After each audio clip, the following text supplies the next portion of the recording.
Hello and welcome to the Pastas of Foreign Pantry with me, Ellie, and today we're having jelly for breakfast.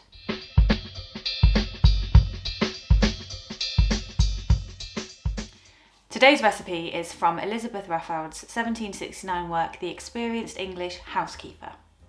Raffald is a kind of underrated, kind of unknown cook, I think, in this country, which is amazing because you think about what she's done. She's actually credited with possibly inventing the Eccles cake, which is this kind of fruity, hard bun with sugar. I don't know, actually I've never had one, but I've seen them sold all the time.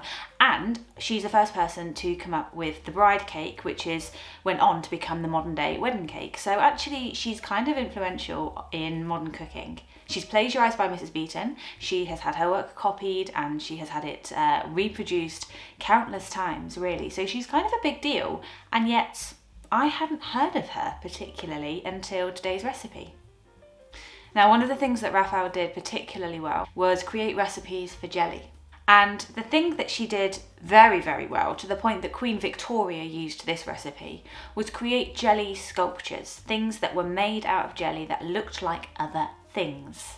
She had recipes for a King Solomon temple, and this was the one that was copied by Queen Victoria, which is jelly. It is what it is. It is what it says it is. It's jelly in the shape of this ancient temple, multicoloured, so layered, tasting of different flavours and coloured with different things. So it would have been an absolutely spectacular showstopper.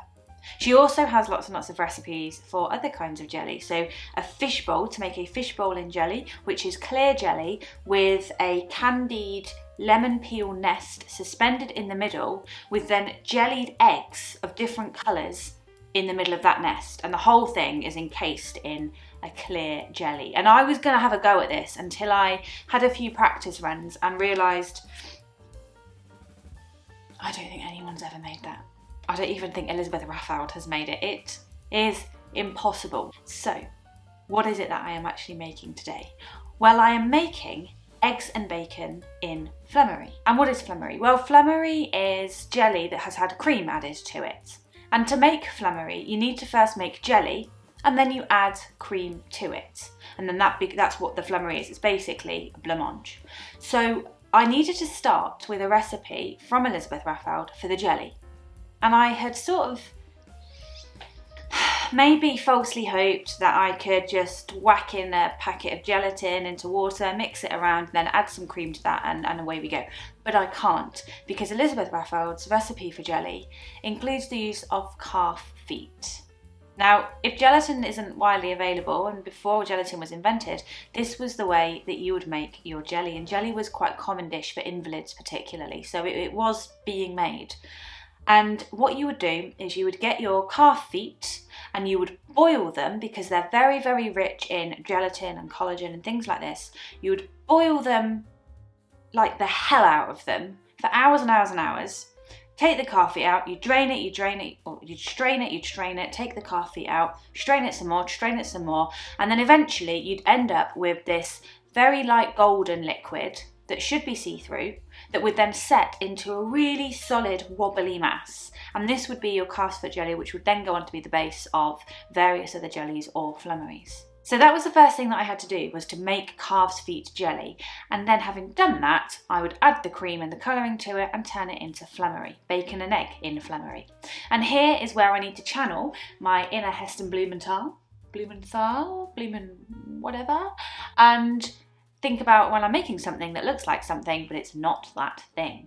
So eggs and bacon and flummery is Elizabeth Raffald's kind of tongue-in-cheek, humorous food on a plate, because she's making it look like a breakfast food, and then you bite into it and oh my goodness me, it's sweet, it's a dessert.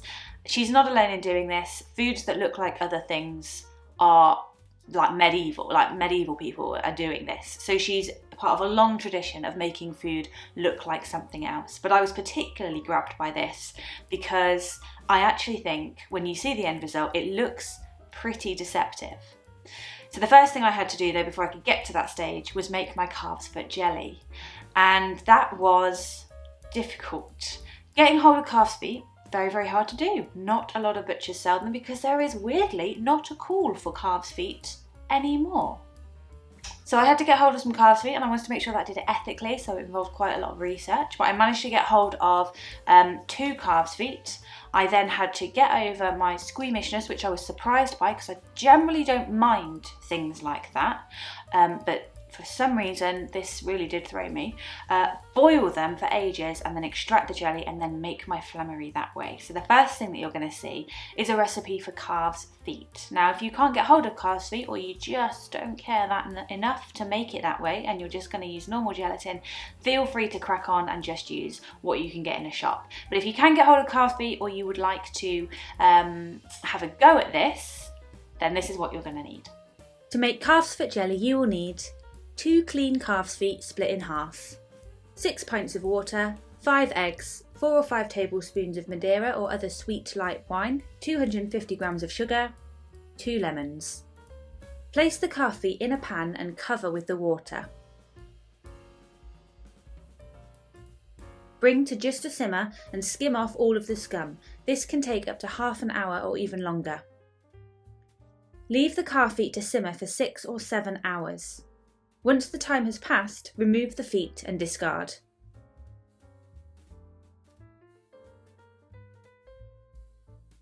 Strain the liquid through a muslin cloth or a double-folded cheesecloth. You may need to do this 2 or 3 times until the liquid is clear. Leave to set in a fridge for 24 hours. When set, scrape the grease off the top and transfer the jelly to a large pan.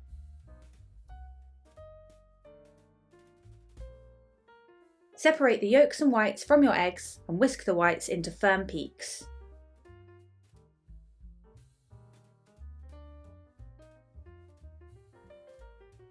Crush the eggshells and add to the egg whites. This is going to help the jelly to clear even more. Combine and add the juice of 1 lemon. Add the Madeira or wine and begin to add a few spoons of jelly to the mixture. Stir the jelly through the egg white and then add the whole lot back to the pan, egg white and shell mix included. Add the sugar. Feel free to taste to your preference if you like. I couldn't bring myself to, so guessed and found that 250 grams was a good amount. Add the juice of the second lemon and then add both of the rinds to the pan. Allow to boil for 10 to 15 minutes, but don't stir it or it will all go cloudy. Strain and set to one side. It should be quite clear and light golden. If not, strain it again until it is. To make eggs and bacon in Flummery, you will need half a pint of calves foot jelly, sugar to taste, preserved apricot halves, red food colouring, rose water, 30 grams of blanched almonds, half a pint of very thick cream. Grind the almonds with a few drops of rose water. Add them to a pan and add the calves foot jelly and boil the mixture for 10 minutes. Strain the lot into a jug. Add the cream and the sugar to taste and stir until fully combined. Divide the liquid in half and colour 1/2 pink. Pour about half a centimetre's worth of white into an oiled or wet dish and leave to set in the fridge for about 30 minutes. This is the start of your bacon. Pour 2 centimetres or 3 centimetres worth into an oiled or wet cup and leave to set. These are going to be your eggs. When the first layer of bacon is set, pour about 1 centimetre's worth of pink flummery on top and allow it to set. Repeat this process until both flummeries are used up. To prevent the jugs of flummery setting, I keep them in hot water and stir them every 10 to 20 minutes. When everything is set, turn it out and top the 2 eggs with half a preserved apricot each for the yolk and slice the bacon flummery into strips. Serve to your delighted and confused guests. So after all of that, this is what we end up with, and I'm pretty chuffed with that. I've got like a nice stripe to my bacon and a nice kind of wobbly edge to my egg. Getting it out was a bit of a pain, so we did not film that because it had too many swear words, and we didn't feel we could put that up on YouTube. Getting it out was difficult, so what I did was ran a very thin spatula around the edge of the cups and the you know, baking tin thing.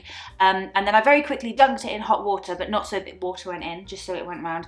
And then I stood it up on a plate and I kind of like peeked under and kind of eased it out with a spatula as well, and it kind of fell out. So the bacon, I won't lie, did separate a little bit, and I cut off what was the best bit.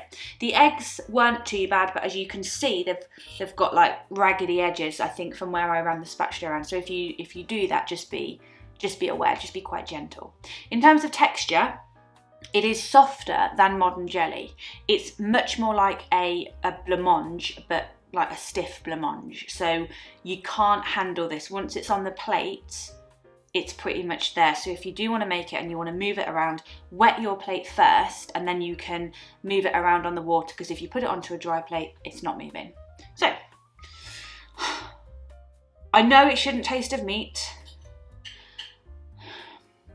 but the fact I know it's got meat in it and the fact that it does look a little bit like a rasher of bacon doesn't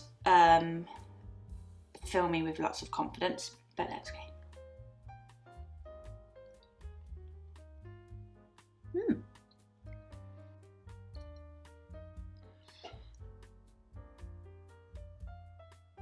That tastes really good. That tastes like non-alcoholic rose syllabub. It doesn't taste meaty at all. At all. It's got a very slight rose flavour. Very, very, very, very slight. It's just very creamy and sweet. Not too sweet. And in all honesty, if you served me that and said, this is a modern recipe, I would not have a clue that it wasn't. And I would not have a clue that it had been made with calves feet. I would assume it had been made with modern packet gelatin, because you cannot, it's not even got a smell to it. It doesn't even smell farmyardy, which I was a little bit worried it would. It doesn't taste it at all. It just tastes like modern creamy syllabub, almost like a blancmange, you know, something cold cream, thick cold cream is what it tastes of, with a bit of rose water in it. And it's actually quite nice. I'm not sure that you'd have an entire plate of it, but you might have like a small bowl full of it with biscuits or something to dunk into it. That would be quite nice. So I did also try the jelly before I added the cream to it, just to see what it tasted like. And although I was more aware of the smell, it didn't smell bad, but it smelled of like suet dumplings, if you've ever had them before. So it definitely had a savoury smell to it. But when I tasted it, because I'd not added the rose water, the overriding flavour was kind of this sweet lemon, and it actually tasted quite medicinal in a kind of honey and lemon hot drink sort of way that you'd have a cold. So that was the overriding, you know, aroma and flavour of it. Not creamy, not rose water. Again, if you gave it to me, I wouldn't have a clue it had meat in it. So it just goes to show, I guess, that... Well, actually, I don't know what it goes to show.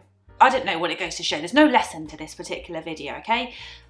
Don't make this, make it, whatever. My point is, it tasted decent, it tastes nice, it looks like bacon and eggs. It took absolutely ages, and I've got 800 mils of calves foot jelly stock in my freezer, because you get given 2 feet and you've got to make what you've got to make with that, and if you've got extra left over, then deal with it.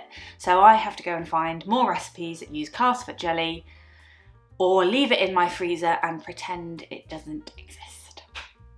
Thank you very much. Join me next time on the Pastas of Foreign Pantry, when I'll be cooking more culinary delights from history.